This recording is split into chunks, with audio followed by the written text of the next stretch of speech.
Okay mga kamaster, no? So yung nag-viral na aplikante ng infantry o sa army. Natuto sa panaginip. Isang gabi noon, ako'y nanaginip.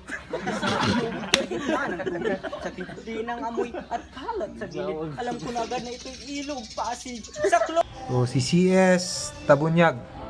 So andito na sa harap ko. Hinihintay na lang nila yung finalist.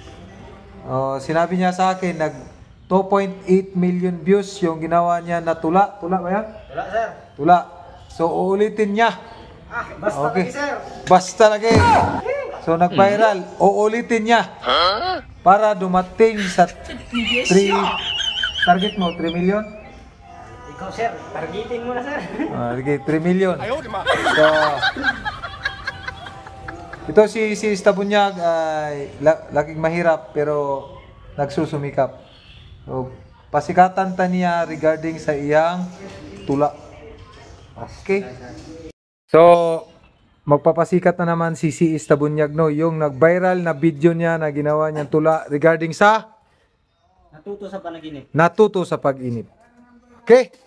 Camera action. Natuto sa panaginip. Isang gabi noon, ako ay nanaginip. Mag-isa ako sa gitna ng tubig, sa tindi ng amoy at kalat sa gilid. Alam ko na agad na ito'y ilog pasig. Saklolo, ito'y aking sigaw. Walang makarinig, walang nagdaraan. Ulila ang gabi, ulila ang karimlan. Matinding takot ang nararamdaman.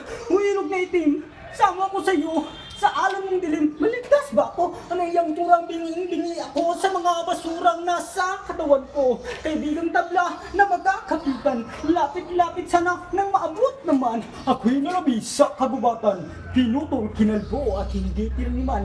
Dati kaming puno, malabong mataas. Sa ngalan sa bagyo, sa bahay panlunas. Nang putulin kami, kanila rin winasak. Ang sinira nila ay kanila rin bukas. Wala na bang isda, wala na bang buhay na magkakarinig sa aking panawagan. Pati hangin yata'y walang pakialam. Sa kapal ng usok na nakabalatay, lumubog ako at hindi may makahinga sa dumi ng tubig at amoy basura. Ay! Mabuti na lamang panaginip lang pala at may hatid na aral sa ating balana. Okay, walay pakpak diha. Thank you. So, paki-support. Naka Facebook page, di ba? Wala, sir. Wala pa, mag-imo pa daw siya. Action! Walang aksayang teknolohiya. Ito'y isang panawagan sa balanang minamahal.